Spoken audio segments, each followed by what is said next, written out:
Hello and welcome to this episode of the Diary of a Lawyer.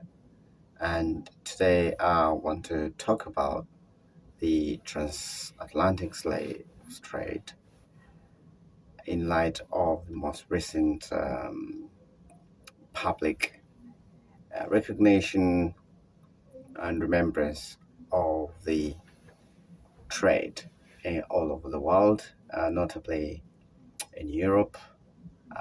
But the places that made headlines were in Lisbon, where the mayor is reportedly stated to have boycotted the day, especially given Portugal's um, tremendous expansive involvement in the trade and colonialism, starting from countries like Mozambique, Angola, I think Guinea-Bissau, and present-day Brazil, where almost 50% of the population, which is a big country, is of African descent or mixed, which obviously implies they are descendants of slaves. And so I think it's a fitting time to actually focus on the legal side of the transatlantic trade, and also perhaps more positive are the comments and what looked like a sincere apology by the King of Holland, who made an apology in that regard, and which was widely reported. And so that is sort of the context, and also the book that I have published, which is called The Transatlantic Slave Trade and the Reparations for a Crime Against Humanity, which is a UN now recognized, internationally recognized assertion, and says less apologies and more reparations. And the book is on the screen and is available on Amazon and all other bookstores. So just going a bit deeper into the contents of the book looks at the origins, the history of slavery, the classification as a crime against humanity, although that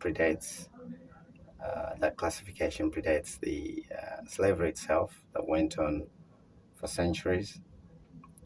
Some of the publicly available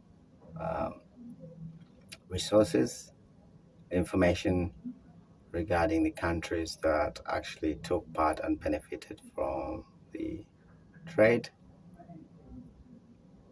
and the actual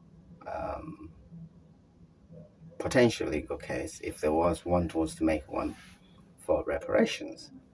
So, as you can see, if you are doing it through a video link, is the book is titled Transatlantic Slave Trade and the Legal Context of the Crime Against Humanity, which is by Esquire.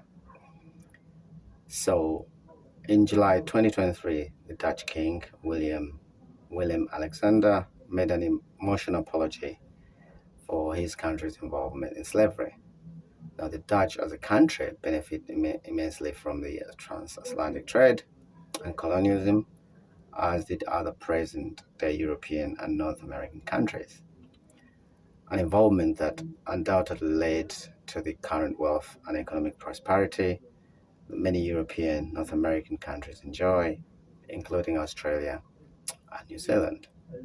However, it has taken hundreds of years to get that point, whilst other countries have refused or have not made an apology at the point of writing in July 2023 and at the point of this podcast. The apologies are deemed too little too late, and what is needed is less apologies, more compensation, less regrets, more reparation. So, what is the transatlantic trade? It's widely regarded as a grave historical injustice, a crime against humanity, which refers to the forced transportation of millions of African people from their homelands to the Americas and other parts of the world between the 15th and 19th centuries. Now, during this horrific trade, Africans were captured, enslaved, and transported under brutal conditions across the Atlantic Ocean. They were treated as property and subjected to extreme physical and psychological abuse and deprived of their basic human rights. The transatlantic slave trade had profound and lasting impacts on African societies, as well as on the economies and cultures of the region involved. The transatlantic trade is considered a crime against humanity because it involved the systemic and widespread violation of human rights on a massive scale, and its recognition has been widely acknowledged by international organizations, scholars, and advocates for human rights. Now, although the Atlantic slave trade predates the modern international legal system, the United Nations has rightly condemned slavery as a crime against humanity, as I mentioned before, in addition to various other international conventions and treaties, such as the International Covenant on Civil and Political Rights, which explicitly prohibits slavery and the slave trade. Now, acknowledging the transatlantic slave trade as a crime against humanity serves as a reminder of the importance of learning from history, promoting equality, and working to prevent similar atrocities from occurring in the future. It also highlights the need for ongoing efforts to address the historical legacies of slavery, combat racism and discrimination, and promote justice and reconciliation. Now, going beyond apologies, reparations are long overdue. Now, reparations have been considered by many as means of addressing the historical injustices and lasting impacts of slavery. The reparations can take various forms. They can include financial compensation, educational initiatives, healthcare, access, land redistribution, and other targeted programs designed to address systemic inequalities and promote the well-being of affected communities. The specific nature and scope of reparations can vary depending on the context and the needs of those affected. Now, advocates argue that reparations are necessary to address the deep-rooted economic, social, and psychological consequences of slavery. And they also argue that these consequences, such as generational poverty, limited opportunities, and ongoing discrimination, persist to this day and warrant targeted redress.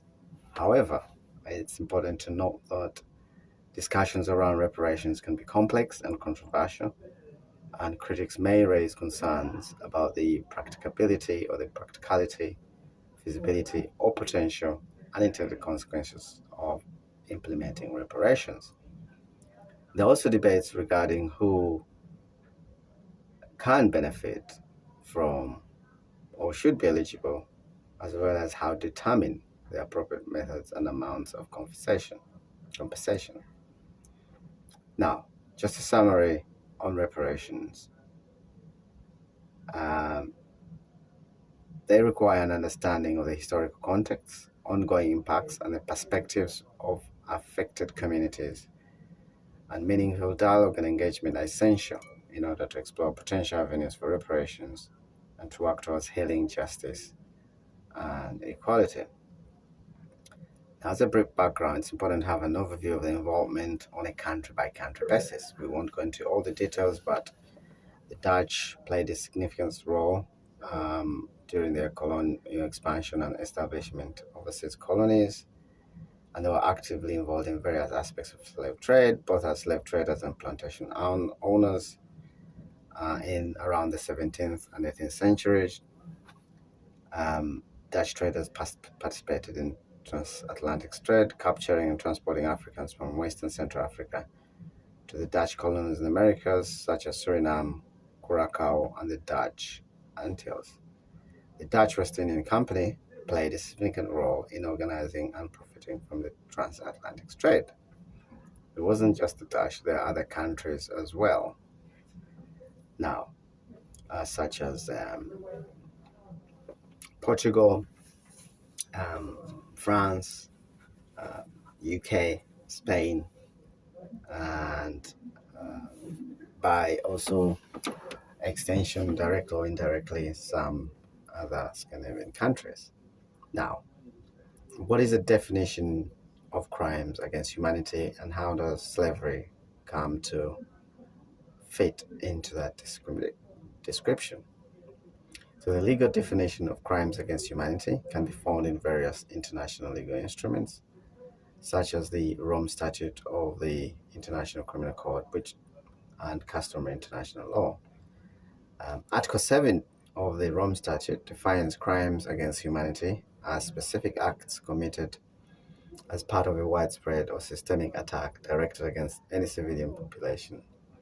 And the acts listed in the statute include murder, the intentional killing of individuals, extermination, which is the deliberate and widespread killing of a large number of people, enslavement, which is self-evident exercising control over individuals by depriving them of their physical liberty, often through force or coercion, the intentional infliction of severe physical or mental pain or suffering, rape and other forms of sexual violence, any form of sexual violence or comparable gravity. Persecution is also another form of crime against humanity, which is the intention and severe deprivation of fundamental rights based on discriminatory grounds such as race, religion, nationality, or political opinion. Enforced disappearances, which is the arrest, detention, and abduction of individuals by the state with its authorization, followed by a refusal to acknowledge the deprivation of liberty or concealment of the fate or whereabouts of those persons. One clear example is apartheid, which was the institutionalized system of racial segregation and discrimination as practiced in South Africa until 1994. There are other inhumane acts, such as acts that cause great suffering, serious injury to body, or mental or physical health, or constitutes a grave violation of basic human rights law or basic human rights law by the individuals. And so to be considered a crime against humanity, these acts must be committed as part of a widespread or systemic attack directed against a civilian population, which means that the acts are not isolated or random, but a part of a larger plan or policy. And crimes against humanity are subject to universal jurisdiction, meaning they can be prosecuted by any state, regardless of where the crimes were committed or the nationality of the accused. The ICC has jurisdiction over crimes against humanity when national courts are unable or unwilling to prosecute the crimes, or when the United Nations Security Council refers the situation to the court. Now, it's important to note that the specific elements and definitions of crime against humanity may vary depending on the legal instrument or jurisdiction in question.